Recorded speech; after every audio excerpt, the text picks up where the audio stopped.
In about 10 more minutes, we might lose her. In the hospital convenience store where I work, a high school girl suddenly collapsed.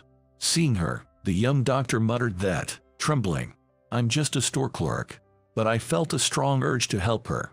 Her medical record. Huh? Show me your medical record, quick. I snatched the medical file from the young doctor. After thoroughly reading it, I was convinced I could do something. 10 minutes is more than enough time. With that, I took the young doctor with me and headed to the operating room. I could faintly hear the sound of a new chapter starting in my life. My name is Tony Richardson. I'm a man in my 50s working at a hospital convenience store. That being said, I haven't been working at this store for long. It's only been about a month. Up until a year ago, I was in a different line of work. However, I faced a setback there. Tony, what are you planning to do now? I have no idea. How about I introduce you to a place? You could work there for a while till things settle down. Thanks to a referral from my college friend, Bob, I landed this convenience store job. Haha, take your time. Thank you for waiting. At the store, I was swamped with tasks like handling the cash register and stocking shelves. But I could also chat with customers, which made the work enjoyable. It felt like a good mental fit. At the very least, it suited my current self after facing that setback in my previous job. Thank you for waiting. Thanks as always. Thank you very much. A hospital convenience store doesn't have problematic customers, like drunk folks or suspicious-looking guys, so it's calm and easygoing. I'm grateful to Bob for introducing me. Although, if I ever mentioned that, he'd probably say, "Then, treat your benefactor to a meal and make me pay for dinner." So, I don't. You're a hard worker, Tony. Not really. And you're so cheerful. You lift my spirits. Here, have this. An elderly woman who often visits the store tends to buy extra candy and leaves some behind for me as a gift. Hey Tony, did you catch the baseball game yesterday? An elderly baseball enthusiast would approach me and passionately discuss the game. There's also a little girl excited about the flowers that blossomed in the courtyard, and a young boy talking about all the things he wants to do once he's discharged. Doctors drop by for a bit of chit-chat during their breaks. All sorts of folks visit the store for some light conversation. Good morning, Tony. Oh, good morning. This girl was admitted about a month ago when I started working here, named Catherine Smith. She'd show up daily and chat about various things. What's wrong with you, by the way? Oh, it's nothing serious. Initially, I might have been a bit intrusive with my questions, but she'd always respond with a warm smile. How long have you been working at this store, Tony? Just recently. Oh, really? Since you started working at the hospital recently, I guess we're like co-workers. She'd say that, smiling happily. She's cheerful and always bright, but there was something that piqued my curiosity. Most people who come to the store usually get discharged in a week or two. However, for someone without a serious illness, she seemed to stay a bit long. You like this character too, Tony? Yeah, can't believe you're into it as well. We do seem to have a lot in common. For some reason, Catherine and I got along well, and she affectionately called me Tony. Even when she had no intention to shop, she'd come to the store and strike up a conversation whenever I was free. Tony, you know, my high school friends visited me the other day. Oh, that's nice. And guess what? One of them accidentally drank another friend's juice. That friend hates sugary drinks and spat it out when she realized. Haha, sounds like quite the mix-up. She sometimes talked about her school teachers. She would constantly switch between expressions, sharing a myriad of stories. Occasionally, she'd talk about her siblings. Indeed, her smile was a source of comfort for me. Other shopkeepers and customers would warmly watch over her, making those moments truly peaceful and pleasant. Tony, what's up? Oh, Catherine's here again. Yeah, but she seems a bit pale today. One day, when Catherine supposedly came to buy a drink, her complexion seemed off. I had a bad feeling about this. Catherine. Oh, excuse me, I'd like to ask. Sure.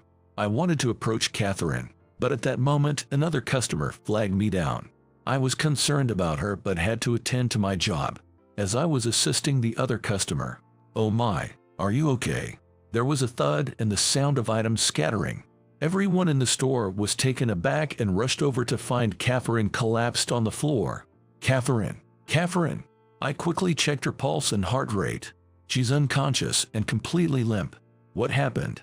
Catherine collapsed. She's unconscious and her heart rate and pulse are unstable. My shouts apparently got the attention of Catherine's primary doctor. The doctor rushed over immediately. Catherine. The primary doctor was a young physician named Steve Harrison.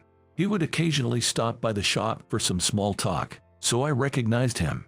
We had her surgery scheduled for next week, but it seems we have an emergency now. Steve, appearing overwhelmed, buried his face in his hands. His words helped me grasp the situation. I had previously heard from him about a patient under his care with a rare heart condition. They had been waiting for a surgeon capable of performing the operation. It turns out a surgeon was found, and the patient had been admitted to this hospital to prepare for the surgery. It must have been Catherine. So, her condition drastically changed before her scheduled surgery. Yes. In about 10 minutes, she might. The image of Catherine's smile flashed through my mind. She has so many friends. Every day she seemed to be enjoying herself. I wished for her to have many more happy days. The medical chart. Huh? Show me the medical chart now. Overwhelmed by my demand, Steve handed it over. I snatched it out of his hand. I snatched it and skimmed through, determining I could do this. I'll handle it. What, Tony? With that declaration, I began to change into surgical scrubs. A flustered Steve followed. 10 minutes is more than enough. Tony, don't worry. Come with me. I said this to reassure Steve. I decided to have him assist in the surgery. Tony, how can you perform surgery? I'll explain later. While Steve was still in shock, Catherine was wheeled into the operating room. Dr. Richardson, so you've decided to come back. The head nurse greeted me with those words. I responded with a wry smile. Tony, you were originally a doctor here, weren't you? I'll fill you in later. And not necessarily by choice. I was a bit flustered by the head nurse's comment, but time was of the essence, so we began the surgery immediately. As I declared, I removed the lesion in 10 minutes. Amazing. The head nurse commented on my incredible swiftness with the scalpel. Though her words made me chuckle, in the end, Catherine was moved from the operating room to the ICU a few hours later. Sigh. Excuse me. After the surgery, as I was enjoying my coffee in the break room, Steve approached. You're the legendary heart surgeon, Dr. Richardson, aren't you? Steve asked as he too sipped his coffee. Legendary is a bit much, but I've performed countless surgeries. I replied with a gentle smile. As he said, I had once worked at this hospital, and up until a year ago, I was practicing medicine in the UK. I only came to the hospital after Dr. Richardson had left, so I had only heard the name. I had no idea that the shopkeeper was Dr. Richardson. Steve exclaimed, genuinely surprised. It's unbelievable that a person I met overseas turned out to be the renowned Dr. Richardson. Hearing that brought memories of my dearest one. A single tear rolled down my cheek. Seeing my reaction, Steve looked flustered. Sorry for surprising you. It's okay. Would you mind me sharing my story with you? At my words, Steve nodded. Then, I began talking about myself. After graduating from a foreign medical school, I worked extensively as a heart surgeon. During that time, I've published many books and papers. Many of us, including aspiring doctors, read your publications. Thank you, haha. And during that time, I met my wife, Mia. We met at a mutual friend's house party. Never imagined that the guy I met abroad was the renowned Dr. Richardson. Drawn to her laughter, I pursued her passionately. Mia was cheerful and had many friends. She adored cute things, and while buying her favorite character merchandise, I too became a fan. Will you marry me? Yes. We get married. While we didn't have kids, Mia and I lived happily together. Sorry, I might not be home early today. That's okay. Many people rely on your expertise. Just make sure to spend your next day off with me. Of course, we rarely argued and always supported each other. It was evident how much we loved each other. Do you think you can come home early today? No. I have a long surgery scheduled. You'll do great, renowned doctor. Please, stop that. The moments we thought would last forever came to an abrupt halt. One evening, Coming home late from a surgery, I found Mia, my wife, lay motionless on the kitchen floor. Mia. Her body was still warm, and the meal she prepared hadn't even cooled yet. But she had passed away. A sudden incident, perhaps timely intervention, could have saved her. I cried until the words "menu to care for Tony" written on the shopping memo blurred and became unreadable. You're a hero who helps a lot of people. Every time I thought of my wife, I found myself thinking, if only the surgery hadn't taken so long that time. Back then, I could feel the lingering warmth of her body growing colder in my hands. After that, whenever a surgery took too long, I'd think, what if something happened to someone important to me, a family member or a friend during this time? With such thoughts, I decided I couldn't continue as a cardiac surgeon. Although some tried to stop me, I resigned from the hospital where I worked. Tony, I'm really sorry to hear about Mia. The person who welcomed me back was Bob. Bob and I belong to the same medical department, and we've been friends for many years. Now, he's returned home and is the director of a hospital. Bob was concerned about me and invited me to stay at his home.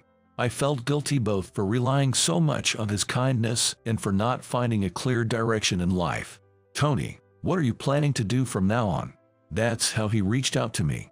And about a year after returning, I started working at the hospital shop thanks to Bob's recommendation. I had no idea that Dr. Richardson went through all that.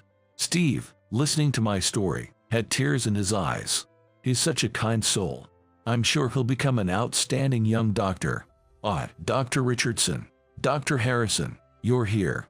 The head nurse arrived. I owe a lot to her from the days when I worked as a doctor in this hospital. Catherine is awake.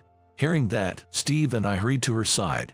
Catherine couldn't speak yet, but she pointed to a board that read, "Tony, thank you." Seeing me about to cry, Catherine smiled. Her smile reminded me of Mia's, and I felt grateful to have been able to help. The next day, when Steve and I went to check on Catherine, she seemed to have recovered quite a bit. She was sitting up in bed, smiling. She looked healthier, and it was a relief.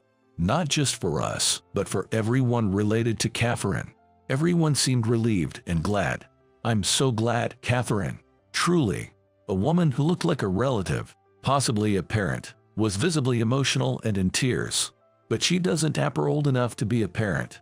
Too young to be a grandma, that's for sure. I was puzzled, not knowing their relationship. Then, another woman of the same age entered and joined in the joy. You're the doctor who operated on Catherine, right? Thank you for helping Catherine this time. Oh, well. As I was gazing at them, both women greeted me. I'm Tony. I've been close with Catherine for a while. Were you Tony? I'm Jennifer, the director of a children's home. I'm Chloe, a worker at the facility.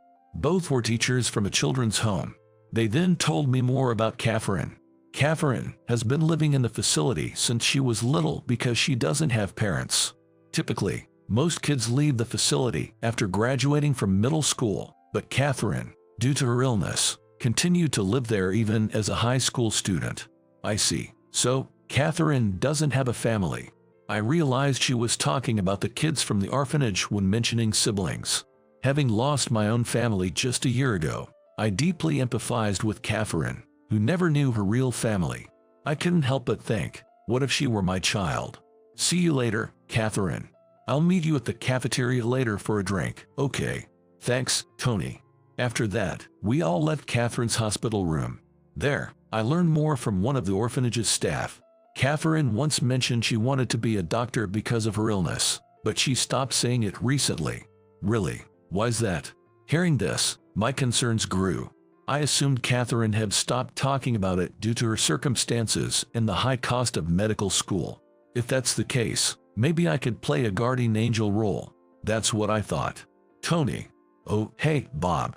How about grabbing some dinner? Bob invited me, and we ended up having dinner together. I heard you performed surgery on a kid with just a 10-minute window and saved them. Yep. Something like that.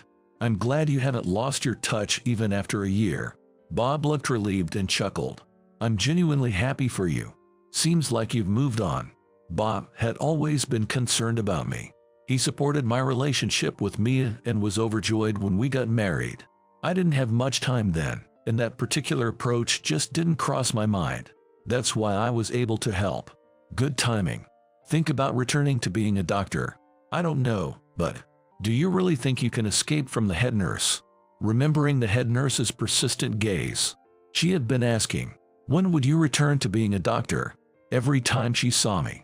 I guess there's no escaping her now. No chance. I know, right? I even became the head doctor because she pushed me. She has always been strong-willed. Well, I am glad to welcome you back as a doctor. With that, Bob grinned and I returned her smile. I continued to support and watch over Catherine. She enjoyed reading my old medical books, and I wanted to help fulfill her dream. Ah, Dr. Richardson. Chloe. Just the person I wanted to see. Yes. I approached Chloe, who was visiting, to ask if I could potentially support Catherine's tuition. Chloe looked shocked at first but then smiled happily. She's always saying things like, wouldn't it be wonderful if Tony was my real dad? Hearing this unexpected revelation from Chloe, my eyes widened in surprise. Catherine always dreamt of being adopted. Learning this, I couldn't help but contemplate. My current apartment is too small, so it'd be nice to buy a larger house. Finances aren't an issue. Both me and I have always preferred activities like walking in the park or sitting by the sea over spending money. That's why we have quite a bit saved up. We could even afford to pay for a house in full. Catherine. Yes. What kind of house would you like? I'd like one with a garden. It'd be nice to take a break from studying and walk a dog. Hearing her say that, I added another item to my list. To me, Catherine is something like a benefactor. She encouraged me to return to my medical career when I thought it was over. Since Catherine's surgery, due to strong recommendations from Bob, who turned out to be the director here, and from the head nurse, I've been planning to return to my medical duties soon. Catherine, how about coming to live in my house? Huh? With all my gratitude for Catherine, and hoping she might join the same profession in the future, I decided to take her in. Really, I'm so happy. Can I be like Tony's child? I'll provide for your further education, of course. I'll ensure you have a conducive environment for studying. Also, once you're discharged, let's go pick out a dog. That's wonderful for you, Catherine. Many of your dreams are coming true. Yes. Catherine and Chloe were both delighted, which naturally brought a smile to my face. Now, I need to start preparations to welcome Catherine. Bob has a daughter who lives independently. Maybe he can give me some advice. With these thoughts, I joined Catherine in considering the type of dog and house she'd like. Next week, Catherine is scheduled to move into the new house I've purchased. I'm thrilled at the thought of having a lovely daughter or granddaughter. She's in stable condition, which is a relief to Steve as well. Apparently, Catherine had always been a good student. However, since she had to look after the younger kids at the institution, she couldn't focus entirely on her studies. Indeed, I remember her mentioning her mischievous siblings once. There's a study room ready for you. Make sure you study hard. Yes, I got it. When she comes to my place, I want her to study as much as she wishes. I plan on handling the housework. I've cooked with Mia before and always took the initiative during my days off, so I'm quite handy around the house. I want Catherine to relax and behave as a child should. As for Steve, Doctor, I really want to hear your stories. Can you hold on a sec? He started following me, continually calling out, Doctor, Doctor. Whenever he gets a chance, he wants to hear my stories. He reminds me of the time when Catherine would visit the shop, which brings a smile to my face. It seems Steve's like Dr. Richardson's disciple. That's what they say. Bob also teases us by referring to me as Tony's disciple or master doctor. But if he teases too much, the head nurse scolds him, saying, stop the teasing and get back to work. The head nurse is, as always, someone I can't defy. Wow, it's huge. Finally, the day of Catherine's discharge arrived. Everyone was thrilled to see her off, and she came to our home. Tony, let's go check out the dogs. First, let's put down the bags. Once we've settled a bit, we'll head out. Chuckling at an excited Catherine, I set her bags down. I intended to rest for a bit after that, but seeing Catherine getting antsy, we decided to go check out the dogs. Every single one of them is just so adorable. After much contemplation, we chose a brown puppy. Subsequently, Catherine named the puppy Buddy and doted on him a lot. I had a medical condition, so I couldn't join clubs at school. Heck, I couldn't even do activities that required a lot of movement. From now on, you can start moving bit by bit, especially while playing with Buddy. Okay. Afterwards, Catherine managed to go to school and was seen happily walking to and from school with her friends. When she returned home, she'd cuddle with Buddy and play with him. It was incredibly heartwarming to see. Of course, she diligently kept up with her studies as well. Tony, there's something I'd like some help with. Sure, what is it? She always reached out whenever she needed assistance, making it fulfilling for me to guide her. However, I wished she wouldn't read my thesis papers right in front of me. Hello, Tony. Oh, Chloe. From then on, Chloe started visiting us more frequently. Chloe said that she considered Catherine like her own daughter, so naturally, she was concerned about her. I've taken care of Catherine since she was tiny. I've heard about her dreams many times. While Catherine was studying, Chloe and I would sometimes have coffee together. I hope I'm not causing any inconvenience, Tony. I mean, I've been visiting quite frequently. You must be pretty busy, right? Don't worry about it. Everyone has been considerate, letting me head home early for Catherine and Buddy's sake. Of course, there are days when I have surgeries or emergencies. Yet, they still tell me to go home early if it's for Catherine. I may not be as skilled as Dr. Richardson, but remember I'm here too, Steve often reassured. It always comforted me to know I could rely on him. Although, right after getting back from the convenience store, I admit I wouldn't want anything too strenuous. I guess there's also the fact that my body might not be up for it. Oh, is that so? That's good to hear. Oh, Chloe, didn't realize you were here. Just dropped by, Catherine. While we were chatting and laughing leisurely, Catherine popped out holding Buddy. Catherine had an incredibly joyful look on her face. What's up? Here. I just thought this is probably how it'd feel if I had a mom and dad around.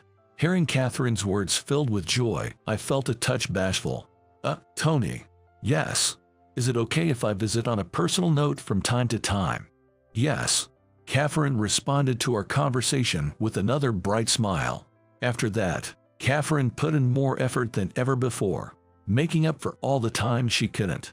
Her grades shot up, and she finally got into med school. We celebrated her success with Buddy and Chloe. It's a long journey to become a doctor, but I believe in you, Catherine. I'll work hard. One day, I'll become a doctor like you, Tony, and help many people. That's the spirit. By the time Catherine becomes a doctor, I might already be retired. But by then, Steve will be a seasoned physician, and maybe I can enjoy a quiet life with Chloe and Buddy. In the UK, I gained a lot of recognition. It's a place filled with memories, where I still have ongoing friendships and met people I deeply loved. However, there are also painful memories of losing my dear family members. Tony, you know, I used to think about becoming a cardiologist like you, but I've decided to go into pediatrics. Pediatrics? Yeah, I've always been around kids. I want to be able to give them a better future. Catherine is truly remarkable. Meeting her has been an irreplaceable experience. I genuinely hope that our life, as we go past our 50s, will be peaceful with Catherine by my side. Doctor, about the upcoming surgery. I was thinking of leaving it to you, Steve. Thank you. Will you assist me? Yes, of course. That said, now that I'm back, continuous training as a cardiologist is essential. I'm also committed to nurturing the younger generation in the field. Steve, who seemed a bit unreliable when we first met, has now become a renowned doctor trusted by all. I need to make sure I keep up with him. So, how are things with your girlfriend? You know, it's usual.